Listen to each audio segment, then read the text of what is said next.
6시간. 바로 그만큼 안트베르펜의 고급 주거지역 아파트에서 들려오는 비명소리가 지속되었다. 그리고 0. 그 시간 동안 경찰의 신고 전화가 걸려온 횟수였다. 이런 대조는 수년이 지난 지금까지도 불가능해 보인다. 수천 개의 눈과 귀를 가진 도시가 어떻게 벽 너머에서 진짜 악몽이 벌어지던 그 밤에 침묵할 수 있었을까? 모든 일이 일어난 집은 쥐렌보르크 지역에 있었다. 삶이 차분하고 품위 있게 흘러가는 곳이었다. 아르누보 양식의 오래된 저택들, 깔끔한 발코니들, 높은 천장과 얇은 벽들로 인해 거의 모든 소리가 들렸다. 이 구역의 주민들은 이웃들의 대화, 아이들의 웃음소리, 파티 때 잔 부딪히는 소리에 익숙했다. 전문가들이 나중에 확인한 바에 따르면 건물의 음향 구조상 한 아파트에서의 평범한 큰 말다툼도 다른 아파트 벽 너머로 선명하게 들렸다. 따라서 근처에 있던 사람들은 들을 수밖에 없었다. 주민들의 증언이 나중에 명백한 사실을 확인해 주었다. 그렇다. 소리가 있었다. 어떤 사람은 그것을 연인들의 다툼으로 여겼고 어떤 사람은 너무 시끄러운 파티라고 생각했다. 몇몇 사람들은 비명소리에 잠을 깼지만 다른 쪽으로 돌아누워 다시 잠들었다고 인정했다. 그리고 오직 아침이 되어서야 이미 너무 늦었을 때 분명해졌다. 벽 너머에서는 스캔들도 시끄러운 연회도 아니었다. 그곳에서 한 사람이 죽어가고 있었던 것이다. 사실은 사실로 남는다. 밤이 이어졌지만 응급전화로는 단 한 통의 전화도 걸려오지 않았다. 그리고 이 이야기가 시작되는 주요 질문이 여기에 있다. 누가 피해자였으며 왜 온 집이 아무것도 듣지 못한 척했을까? 그 답은 우리를 엘리자 반 도른으로 이끈다. 이웃들의 무관심이 그녀의 비명보다 더 컸던 그 밤에 생명이 끊어진 젊은 여성이다. 엘리자 반 도른. 이 이름을 발음할 때 그것을 그 밤의 공포와 바로 연결하기는 어렵다. 왜냐하면 가까운 사람들이 그녀에 대해 기억하는 모든 것은 빛, 미소, 그리고 재능이기 때문이다. 그녀의 삶과 죽음 사이의 대조는 너무 커서 바로 그 속에서 주요 질문이 생겨난다. 어떻게 그런 사람이 악몽의 중심에 있을 수 있었을까? 엘리자는 24살이었다. 그녀는 안트베르펜에서 평범한 가정에서 태어났다. 아버지는 엔지니어, 어머니는 학교 교사였다. 어린 시절부터 그녀는 아름다움에 끌렸다. 같은 반 아이들이 휴대폰 게임을 하는 동안 그녀는 공책 여백에 귀걸이와 반지를 그렸다. 15살에 처음으로 지역 응용미술 공모전에서 우승했고 그 순간부터 길은 마치 정해진 것 같았다. 미술대학에서의 공부, 첫 번째 진지한 주문들, 디자인 잡지에서의 게재. 소셜미디어에서 그녀의 페이지는 진열장 같았다. 손으로 만든 수십 개의 보석 사진들. 거기에는 허세가 없었다. 오직 작업과 빛나는 눈만 있었다. 이 반지들을 만드는데 3주를 걸렸지만 여전히 완벽하지 않아 라고 그녀는 한 게시물 아래에 썼다. 친구들은 그녀를 2가지 상태에서만 볼 수 있다고 농담했다. 돋보기와 납땜기를 든 작업실에서 아니면 가까운 사람들과 와인 한 잔을 하며 그녀는 쥐렌보르크 지역의 밝은 투룸 아파트 최상층에 살았다. 오래된 집으로 높은 천장과 큰 창문이 있었다. 이웃들은 그녀를 예의 바르고 개방적이라고 묘사했다. 항상 인사했고 항상 웃었다. 아무도 그녀가 참여한 갈등을 기억할 수 없었다. 죽음 당시 엘리자는 경력의 절정에 있었다. 그녀는 파리의 유명한 보석 회사에서 인턴십 제안을 받았다. 수백 명의 젊은 디자이너들이 꿈꾸는 제안이었다.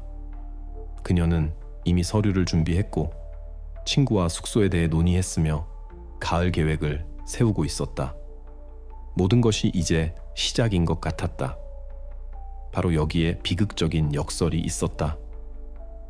속도를 내고 있던 삶이 갑작스럽고 무의미하게 중단되었다. 어떤 암시도 어떤 경고도 없었다. 금요일 저녁 엘리자는 중요한 공모전을 준비하며 친구들에게 메시지를 보내고 새 스케치 사진을 올렸다. 그리고 이틀 후 그녀의 아버지가 침묵을 걱정하며 그녀의 아파트 문을 열고 결코 잊지 못할 장면과 마주하게 될 것이었다. 하지만 그 순간까지는 아직 시간이 있었다. 그녀가 방문객들을 만난 금요일 저녁은 평범해 보였다. 아무도 바로 이 방문객들이 온 집이 들었지만 아무도 막지 않은 6시간의 공포의 원인이 될 것이라고는 생각할 수 없었다. 토요일 저녁 엘리자의 전화가 침묵했다. 그녀의 친구들에게는 이것이 이상했다. 보통 그녀는 스케치 작업을 하고 있을 때도 거의 즉시 답장했다. 하지만 그날 저녁 그녀의 메시지들은 읽히지 않은 채로 남아있었다. 그리고 일요일 아침 한 사람, 그녀의 아버지에게 불안이 절망으로 바뀌었다. 그는 계속해서 전화를 걸었다. 단 한 번의 응답도 없었다. 처음에는 딸이 그냥 바쁘다고 생각했다. 친구에게 갔을 수도 있고 작업실에서 늦었을 수도 있었다.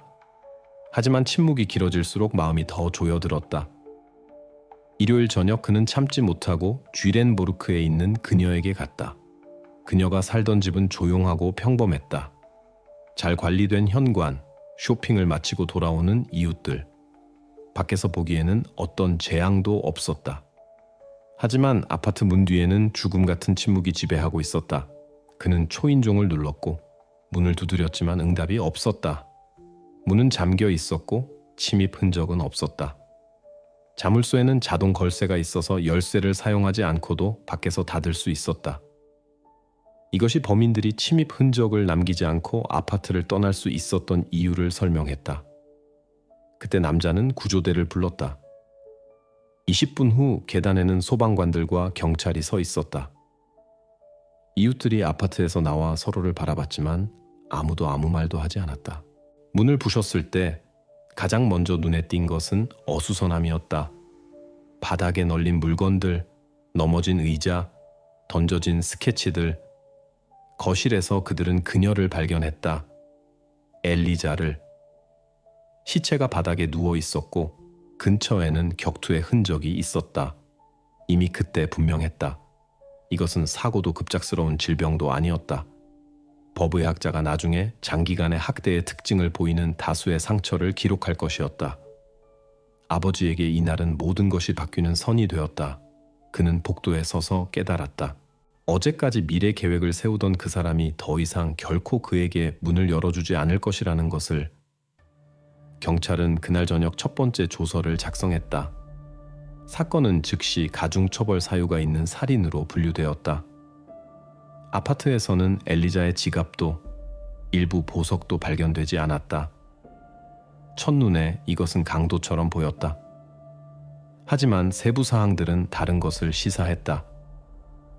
그녀의 마지막 저녁이 너무 길었고 악의적 의도의 흔적이 너무 명백했다. 이렇게 수사가 시작되었고 곧 예상치 못한 사람들을 지목하며 주요 질문을 제기할 것이었다. 엘리자의 마지막 시간에 누가 그녀 곁에 있었을까? 수사관들이 아파트를 조사할 때 가장 충격적이었던 첫 번째 것은 자물쇠였다. 침입 흔적도 문 손상도 없었다. 그리고 이것은 단 하나만을 의미했다.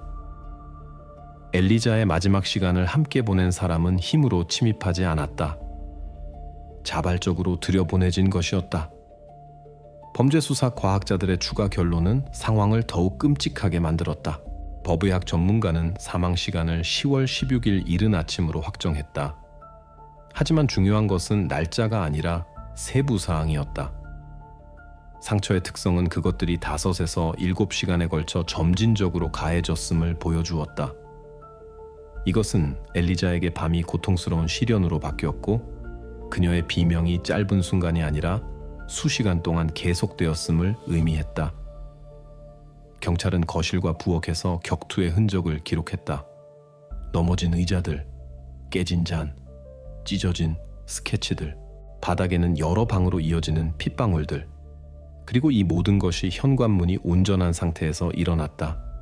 이것은 길거리에서의 우발적 공격이나 갑작스러운 침입이 아니었다. 아파트의 분위기는 다른 것을 말하고 있었다. 여기에는 엘리자가 알던 사람들이 있었다. 전문가들은 특별히 주목했다. 고문의 징후가 즉흥적인 성격을 띠지 않았다. 누군가가 의도적으로 그녀의 고통을 연장시켰다. 이것은 단순한 강도라는 첫 번째 가설을 무너뜨렸다. 그렇다. 아파트에서 일부 보석과 그녀의 지갑이 사라졌지만 물건들이 주목적이 아니었다. 모든 것이 목적이 다른 것, 즉 굴복시키고 부수고 파괴하는 것인 것처럼 보였다. 그리고 다시 관심이 문으로 돌아갔다. 침입이 없었다면 선택지는 단 2개뿐이었다. 엘리자가 지인이라고 확신하며 미래의 살인자들을 직접 들여보냈거나 아니면 그들이 열쇠를 가지고 있었거나. 두 가설 모두 한 방향으로 이끌었다. 가까운 사람들 중에서 찾는 것이었다. 이 순간부터 수사는 익명의 강도가 아니라 엘리자 주변에 있던 사람들에 집중되었다. 그리고 처음으로 시야에 들어온 사람은 그녀의 주변에서 여러 번 언급되던 이름의 소유자였다. 전 남자친구 루카스였다. 수사관들이 첫 번째 가설에 대해 이야기할 때 루카스의 이름이 거의 즉시 떠올랐다. 이것은 너무 명백했다. 전 남자친구, 고통스러운 이별, 원한과 질투. 전형적인 실화 범죄 사건에서 그런 인물이 첫 번째로 나타난다. 질투하는 전 남친. 그리고 경찰의 눈에는 바로 그가 저항 없이 엘리자의 아파트에 들어갈 수 있는 사람으로 보였다. 루카스는 엘리자와 동갑이었다. 작은 IT 회사에서 일했고 프리랜서로 부업을 했으며 파티와 록 음악을 좋아했다. 그들의 관계는 거의 2년 동안 지속되었고 처음에는 모든 것이 진지해 보였다. 하지만 시간이 지나면서 그들 사이에 균열이 쌓이기 시작했다. 엘리자는 점점 더 많은 시간을 일과 공모전에 바쳤고 루카스는 여자친구에게 자신에게는 없는 인정과 성공이 생기는 것을 받아들일 수 없었다. 그의 질투는 사소한 것들로 드러났다. 그녀의 사진 아래 불만스러운 댓글들, 화려함과 허세에 대한 신랄한 농담들, 그녀가 작업실에서 늦게 돌아올 때의 다툼들. 이별은 비극이 일어나기 반년 전에 일어났다. 엘리자는 더 이상 끊임없는 다툼 속에서 살고 싶지 않다고 결정했다. 루카스는 이것을 힘들게 받아들였다. 친구들은 그가 그녀를 되돌리려 했고 긴 메시지를 보냈으며 한 번은 꽃을 들고 그녀의 집까지 찾아왔지만 그녀는 이미 단호하게 아니요 라고 말했다고 기억했다. 수사관들에게는 이 모든 것이 완성된 동기로 보였다. 상처받은 전 남친이 그녀가 자신과 함께하지 않는다면 아무와도 함께하지 않을 것이라고 결정했을지도 모른다는 것이었다. 루카스는 첫 번째 신문에 불려갔다. 젊은 남자는 변호사 없이 혼자 왔고 당황해 보였지만 두려워하지는 않았다. 그는 즉시 선언했다. 나는 관련이 없다. 그의 말에 따르면 금요일 밤부터 토요일까지 그는 집에 혼자 있었다. 드라마를 보고 인터넷을 보다가 잠들었다. 누가 확인해 줄 수 있느냐는 구체적인 질문에 그는 어깨를 으쓱했다. 아무도 없었다. 그의 말은 확인할 수 없었다. 수사관들에게 이것은 약한 알리바이였다. 목격자도 그의 집 현관의 카메라도 창문의 불빛을 보았을 이유도 없었다. 루카스에게 남은 것은 오직 그 자신의 말뿐이었다. 이렇게 루카스는 첫 번째이자 주요 용의자가 되었다. 하지만 곧 이 가설을 뒤집고 완전히 다른 사람들을 지목하는 세부 사항들이 나타날 것이었다. 수사관들이 루카스의 알리바이를 확인하는 동안 동시에 집 전체를 돌아다니며 조사가 시작되었다. 그리고 여기서 숙련된 수사관들조차 놀라게 한 세부 사항이 드러났다. 거의 모든 이웃이 그 밤을 들었다. 하지만 아무도 신고 전화를 하지 않았다. 조서에는 직접 인용구들이 보존되어 있다. 아래층의 한 남자가 말했다. 그렇다. 큰 목소리들이 있었지만 나는 파티라고 생각했다. 젊은이들이 때때로 시끄럽게 한다. 맞은편 아파트의 여성은 인정했다. 자정 무렵 여성의 울음소리를 들었다. 하지만 그 후 음악이 켜졌고 나는 모든 것이 끝났다고 생각했다. 다른 목격자는 덧붙였다. 나는 비명소리에 잠을 깼지만 커플이 다투는 것이라고 생각했다. 그런 일이 우리에게는 전에도 있었다. 이런 답변들은 하나의 무서운 그림으로 모아졌다. 소리가 있었다. 그것을 다른 층의 다른 사람들이 들었다. 하지만 각자 자신만의 편리한 설명을 찾았다. 누군가는 창문을 닫았고 누군가는 헤드폰을 끼웠으며 누군가는 그냥 스스로에게 내 일이 아니야 라고 말했다. 나중에 법정에서 이 사실은 별도 논의의 주제가 될 것이었다. 전문가들이 확인한 바에 따르면 집의 음향 구조는 의심의 여지를 남기지 않았다. 이웃들은 정말로 들었다. 하지만 아무도 일어나고 있는 일을 위험 신호로 받아들이지 않았다. 심리학자들은 이것을 분산된 책임 효과로 설명할 것이었다. 주변에 사람이 많을수록 각자가 개입해야 할 개인적 의무를 덜 느낀다는 것이었다. 수사관들에게 이것은 막다른 골목을 의미했다. 소리도 있었고 목격자들도 있었지만 그들 중 누구도 엘리자의 아파트에 들어가거나 나오는 사람의 얼굴을 보지 못했다. 아무도 비명이 언제 시작되고 언제 그쳤는지 정확히 말할 수 없었다. 모든 것이 일반적인 말들로 흐려졌다. 늦은 저녁에 자정 무렵 명확성 대신 상황은 더욱 음울해졌다. 명백했다. 엘리자는 수시간 동안 죽어가고 있었고 주변의 수십 명의 사람들은 평범한 삶을 계속 살고 있었다. 하지만 이웃도 루카스도 아니라면 누가 그녀의 아파트 안에 있었을까? 이 질문에 대한 답을 수사관들은 가장 가까운 사람들, 친구들과 동료들 중에서 찾기 시작할 것이었고 바로 거기서 사건의 진행을 뒤바꿀 이름이 떠오를 것이었다. 신문을 위해 불려온 사람들 중에는 레나 클라르스도 있었다. 엘리자의 가장 친한 친구였다. 장례식에서 그녀는 누구보다 크게 울었고 부모들을 껴안으며 반복했다. 우리는 자매 같았어. 믿을 수가 없어. 주변 사람들의 눈에 레나는 슬픔의 모범으로 보였다. 하지만 바로 그런 순간에 수사관들은 특히 주에 깊게 말을 듣는다. 첫 번째 신문에서 레나는 금요일 오후에 정말로 엘리자에게 들렀다고 말했다. 공모전을 앞두고 그녀를 지지하고 그냥 함께 시간을 보내고 싶었다고 했다. 그녀의 말에 따르면 그들은 커피를 마시고 계획에 대해 이야기한 후 레나가 떠났다고 했다. 그리고 저녁에는 남자친구 마르코와 함께 영화관에 있었다고 주장했다. 모든 것이 그럴듯하게 들렸다. 세부 사항을 명확히 해달라는 요청을 받기 전까지는 어떤 영화를 봤느냐는 질문에 레나는 눈에 띄게 긴장했다. 처음에는 코미디라고 했다. 몇 분 후에는 드라마라고 언급했다. 조서에 기록되었다. 증인이 영화 제목에서 혼란스러워함. 이 사소한 것은 중요하지 않아 보였지만 숙련된 수사관에게는 바로 그런 실수가 신호가 된다. 게다가 그녀의 감정은 과도해 보였다. 공개적인 눈물, 삶이 의미를 잃었다는 말들. 그 다음에는 수사관의 질문에 대한 건조하고 거의 암기된 듯한 답변들. 대조가 눈에 띄었다. 엘리자의 부모들에게 레나는 여전히 의지처였지만 경찰의 눈에는 점차 확인이 필요한 인물로 바뀌고 있었다.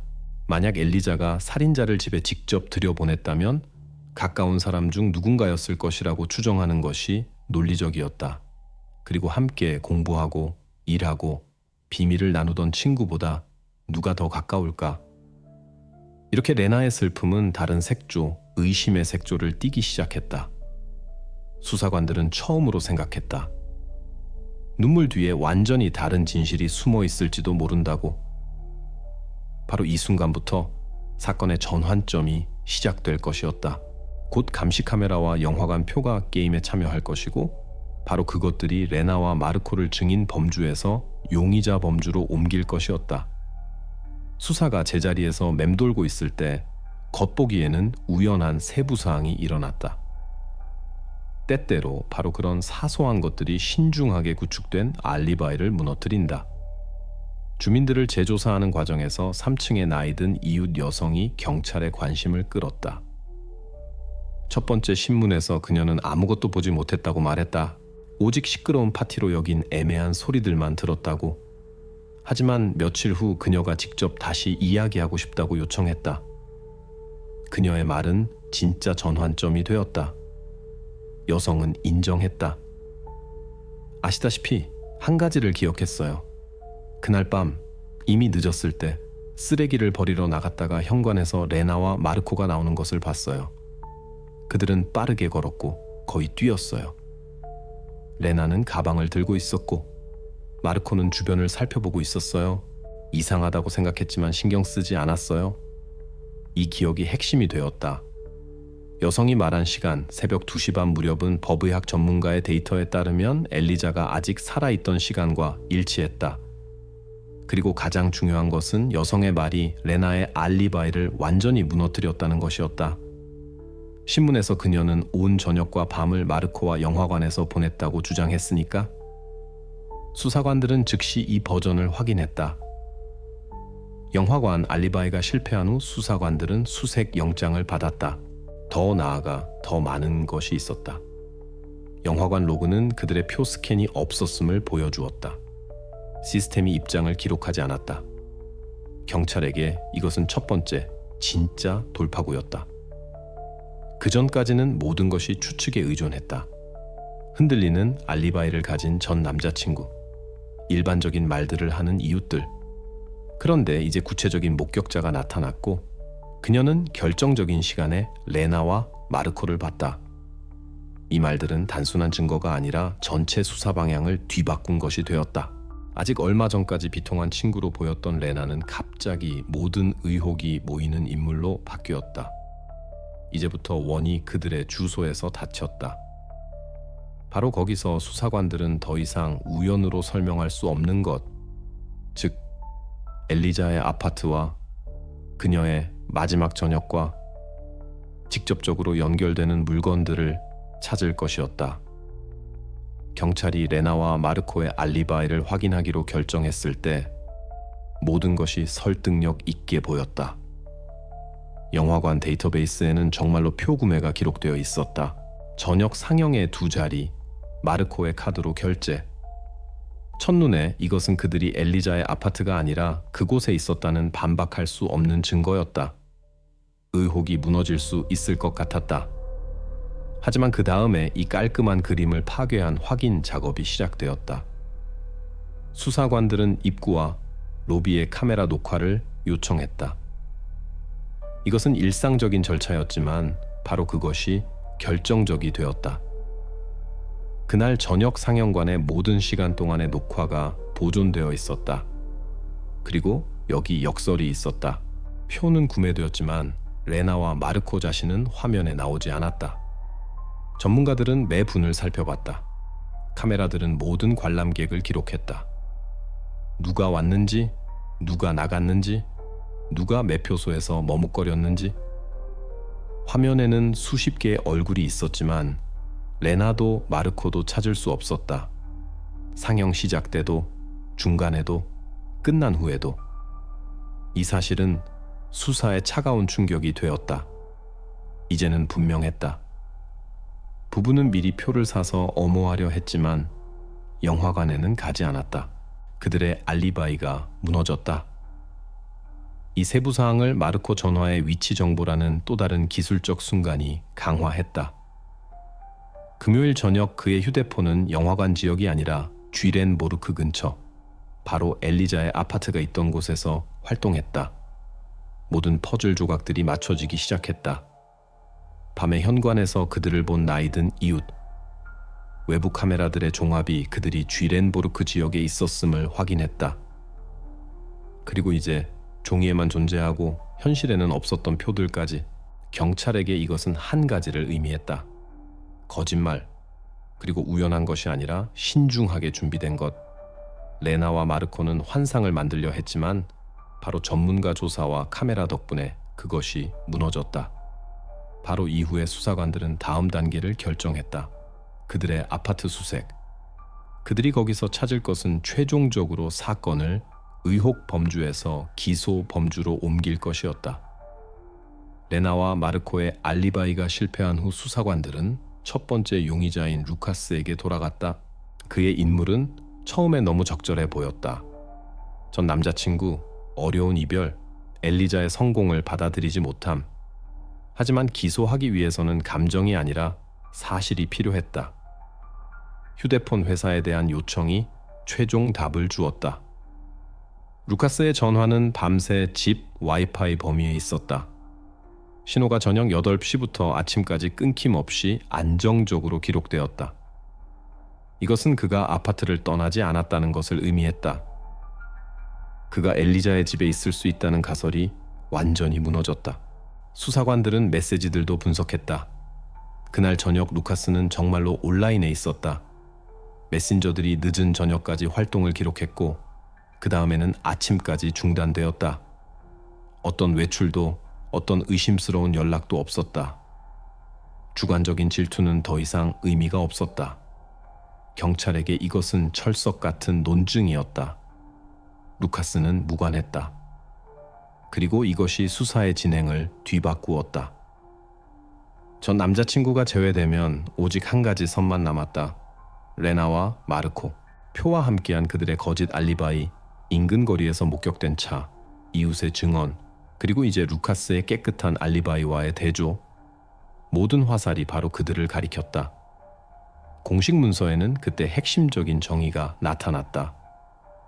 사건의 주요 인물들, 레나 클라르스와 마르코 피터스. 루카스를 제외한 후 모든 화살이 레나와 마르코를 가리켰다. 경찰관들이 보르게르하우트의 문 뒤에서 찾을 것은 이미 우연이나 기억 오류로 설명할 수 없는 것들이었다. 그것들은 직접적인 증거가 될 것이었다.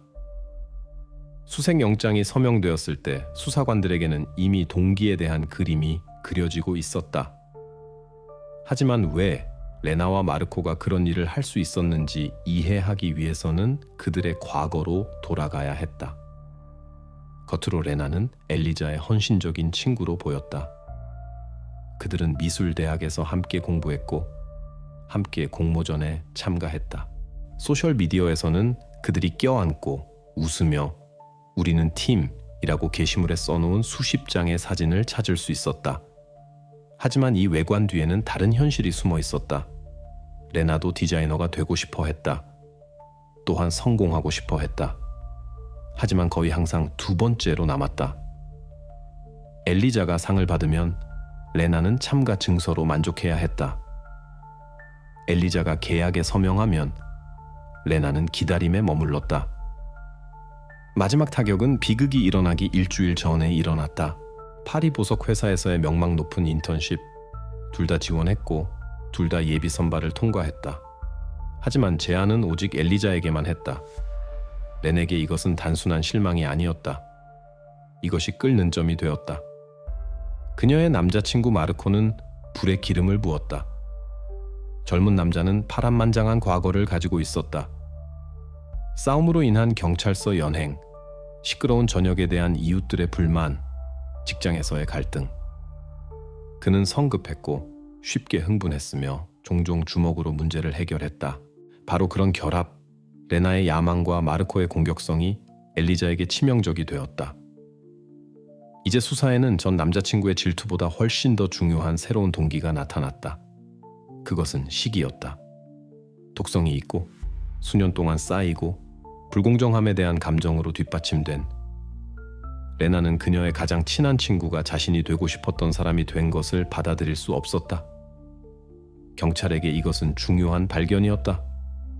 사건이 단순한 이익을 위한 공격이기를 멈췄다. 그것은 개인적인 성격을 띠게 되었다. 그리고 그런 동기들은 항상 가장 위험하다. 그것들은 논리에 따르지 않기 때문이다. 바로 그들의 주소에서 수사관들은 이런 결론들에 대한 확인을 찾기를 기대했다. 수색이 첫 번째 발견을 했을 때 레나와 마르코를 재신문에 불렀다. 사무실 안의 분위기는 이미 달랐다. 전에는 그들이 오히려 증인처럼 느꼈다면 이제는 주요 사건 인물로서 수사관 맞은편에 앉아 있었다. 처음에는 모든 것이 친숙하게 들렸다. 레나는 그들이 영화관에 있었다는 이야기를 반복했고 마르코는 고개를 끄덕이며 그녀의 말을 확인했다. 하지만 이번에는 수사관에게 조커가 있었다.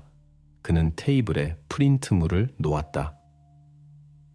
영화관 카메라 녹화. 관람객들 중에 당신들의 얼굴이 없습니다. 이 순간 그들의 행동이 급격히 바뀌었다. 레나는 창백해지며 침묵했다. 마르코는 긴장했고 가슴에 팔을 교차시키며 단지 한마디만 했다. 변호사 없이는 아무 말도 하지 않겠다. 아직 5분 전에는 그들이 자신 있게 알리바이를 주장했는데 이제는 둘 다 조용히 앉아 있었다. 마치 수사관의 말이 그들에게 콘크리트 판을 내려친 것 같았다. 조서에는 건조한 기록이 보존되었다. 피의자들이 변호인 참석 없이 진술을 거부함. 수색에 이것은 간접적이지만 강한 확인이었다. 깨끗한 진실을 가진 사람들은 그렇게 급격하게 침묵 뒤로 숨지 않는다. 이 순간부터 레나와 마르코는 최종적으로 증인이기를 멈췄다. 수사는 주요 단계로 넘어간다. 그들을 엘리자의 아파트와 금요일 밤부터 토요일까지 그곳에서 일어난 일과 연결시킬 증거들의 고정. 레나와 마르코의 아파트에서의 수색은 수사가 추정의 영역에서 사실의 영역으로 넘어간 순간이 되었다. 그 전까지 경찰에게는 간접적인 증거만 있었다. 카메라, 이웃의 증언, 거짓, 알리바이. 하지만 이제는 반박할 수 없는 것을 찾아야 했다. 아파트는 보르게르 하우트에 있었다. 쥐렌보르크보다 더 간단하고 시끄러운 지역이었다. 경찰관들은 그것을 젊은 사람들의 평범한 주거지로 묘사했다. 흩어진 물건들, 부엌의 빈 병들, 정리되지 않은 침대. 하지만 일상적인 혼란 뒤에는 사건의 핵심이 될 것이 숨어 있었다. 옷장 중 하나에서 수사관들은 그림들이 든 폴더를 발견했다. 첫눈에는 평범한 보석 스케치들이었다. 하지만 전문가들은 즉시 필체를 알아봤다. 이것들은 엘리자의 작품들이었고 그녀가 소셜미디어에 올리고 공모전에서 보여준 것들이었다. 질문은 그것들이 레나의 집에서 무엇을 하고 있느냐는 것이었다. 답은 저절로 떠올랐다. 친구들이 그것들을 훔쳤다. 더 나아가 더 많은 것이 있었다. 현관에서 신발들 사이에 여성용 구두 한 켤레가 서 있었다. 평범하고 밝은 색이며 약간 다른. 하지만 그중 하나의 굽에서 아주 작은 갈색 얼룩을 발견했다. 너무 작아서 말린 진흙 방울로 여길 수 있을 정도였다. 수사관이 발견물을 기록하고 감정에 보냈다. 며칠 후 결과가 결정적이 되었다. DNA는 엘리자 반 도른의 것이었다. 이것은 우연일 수 없었다. 그녀의 피 흔적이 그날 밤 아파트에 없었다고 맹세했던 친구의 신발에서 발견된 것이다. 한순간에 의혹이 사라졌다. 레나와 마르코는 단순히 거짓말만 한 것이 아니었다. 그들이 그곳에 있었다. 그리고 그들의 거짓 알리바이는 최종적으로 그들에 대한 증거로 바뀌었다. 경찰에게 이것은 돌파구가 되었다.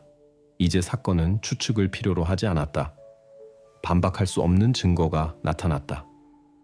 그리고 다음 단계는 이 증거 사슬을 증언으로 고정하는 것이었다.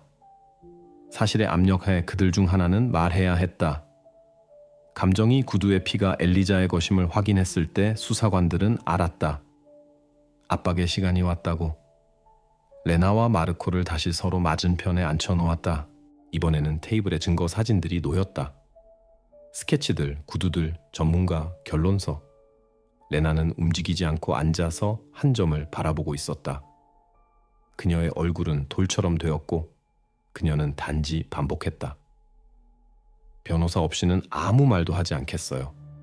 마치 미리 준비된 전략 같았다. 하지만 그녀 옆에 마르코는 견디지 못했다. 먼저 그는 깊게 한숨을 쉬었고 그 다음 손바닥으로 얼굴을 문지르기 시작했고 마침내 말하기 시작했다. 그의 말들이 조서에 보존되었다. 우리는 이야기하러 갔어요. 레나가 그 인턴십 때문에 분노에 차 있었어요. 그녀가 엘리자에게 소리 지르기 시작했고 그녀가 자신의 아이디어를 훔쳤다고 비난했어요. 나는 그들을 말리려 했지만 그러다가 폭발했어요. 엘리자를 때렸어요. 이 순간부터 자백이 멈추지 않고 쏟아졌다. 마르코는 말다툼이 어떻게 학대로 변했는지, 레나가 친구에게 자신을 최고라고 인정하라고 요구했는지, 나는 남의 아이디어를 훔친다 라는 글을 써놓은 종이에 서명하도록 강요했는지 이야기했다.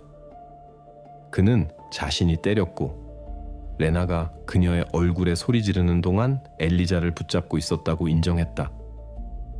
그것은 수시간 지속되었어요. 우리는 와인을 마시고 다시 다투고 다시 그녀에게 돌아갔어요. 나는 떠나고 싶었지만 레나가 허락하지 않았어요. 그녀가 말했어요. 이제 모든 것이 끝났어.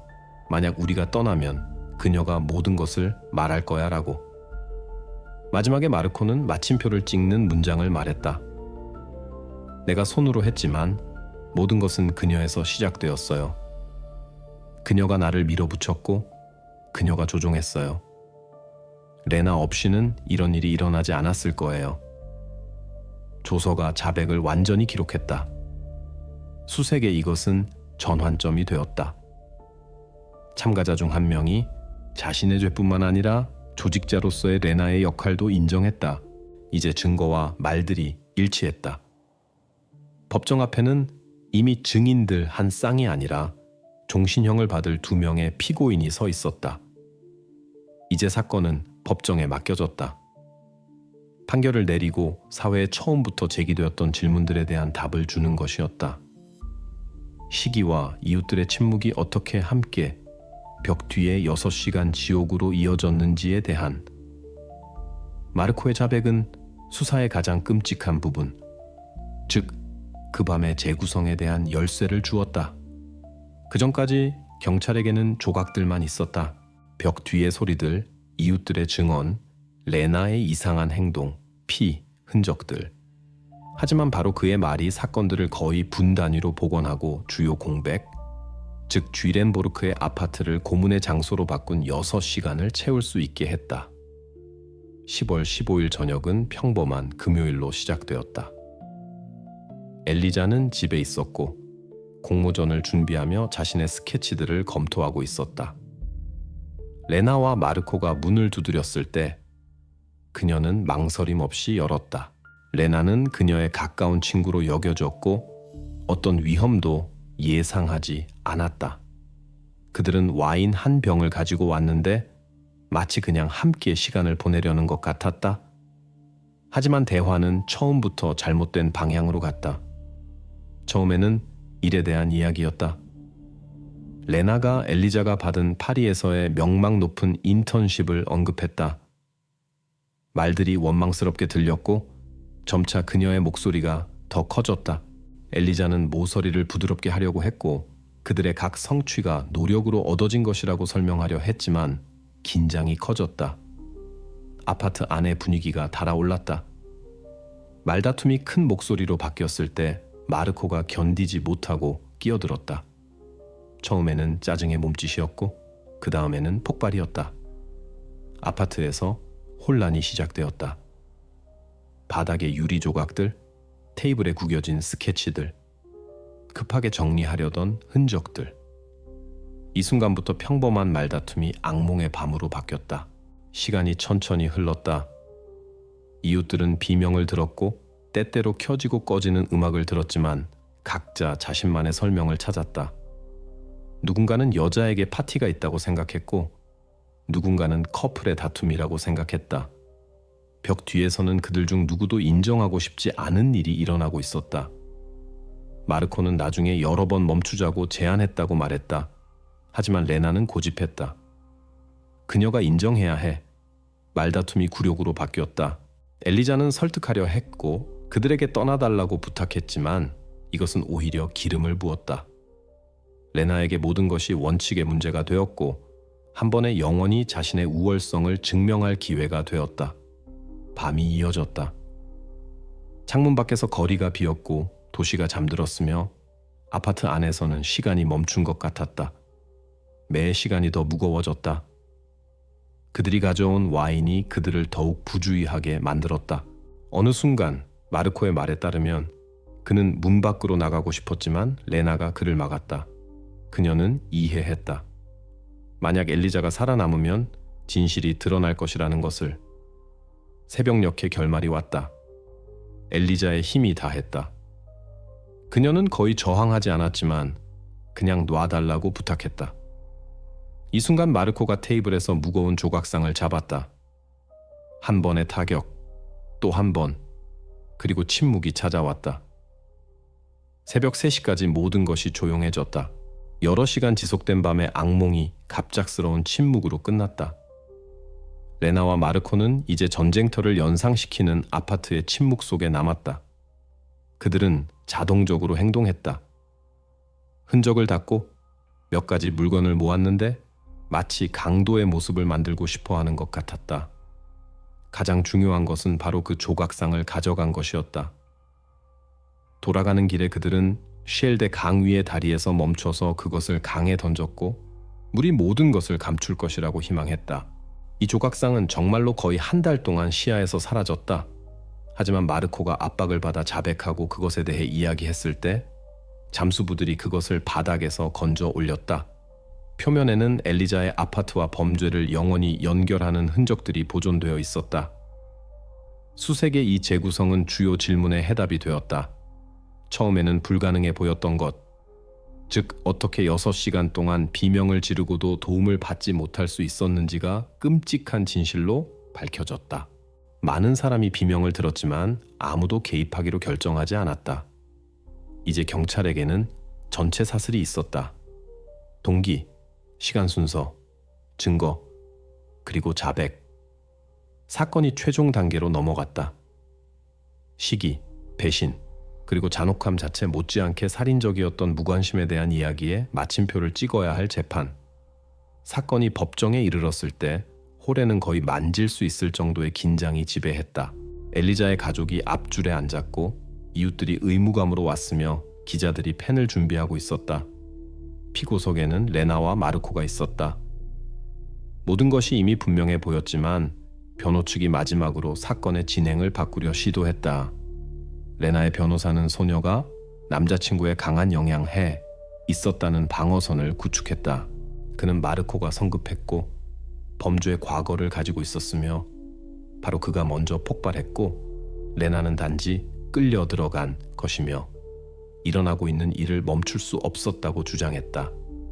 변호사의 연설에서는 약한 성격, 레나가 일어나고 있는 일의 규모를 깨닫지 못했다는 말들이 들렸다.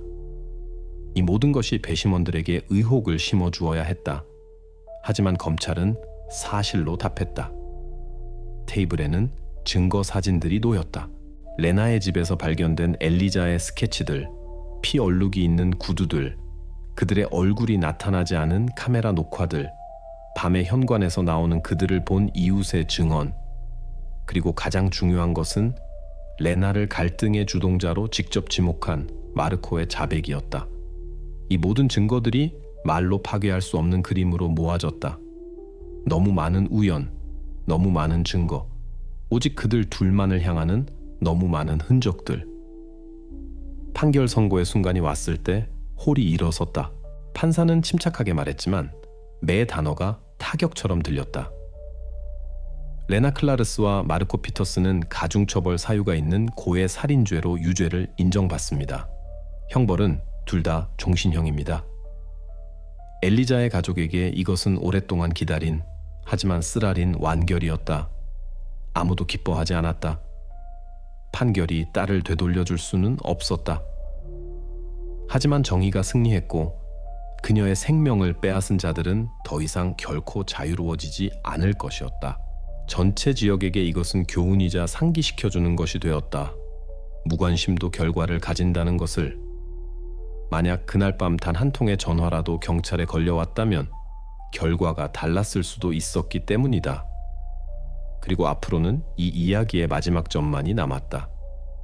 벨기에 사회가 판결 후 오랫동안 이 사건을 논의하며 스스로를 위해 내린 도덕적 결론. 판결이 효력을 발생했다. 가족에게 이것은 공허함을 취소하지 않는 쓰라린 피날레였다. 하지만 법정 밖에서 사건은 계속 살아있었다. 왜냐하면 주요 질문이 여전히 답 없이 남아있었기 때문이다. 사람들로 가득한 집에서 어떻게 여러 시간의 비명이 응답 없이 남을 수 있었을까?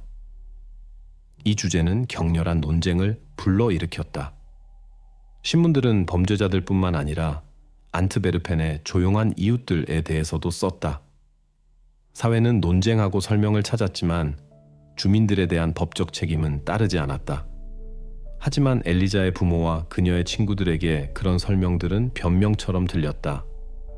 사실은 사실로 남았기 때문이다. 아무도 모든 것을 바꿀 수 있었던 바로 그 전화를 하지 않았다. 이웃들에 대한 법적 결과는 없었다. 집에 있던 어떤 사람도 자신의 무행동에 대한 처벌을 받지 않았다. 남은 것은 이 주소에 영원히 드리워진 도덕적 그림자뿐이었다. 사람들은 이사했고 잊으려 했지만 그 밤의 기억은 여전히 질문과 함께 돌아왔다. 우리가 남의 고통을 지나쳐 갈 때 생명이 무엇에 가치가 있는가? 이렇게 엘리자 반 도른의 이야기는 사법적 선례뿐만 아니라 사회의 거울로도 변했다.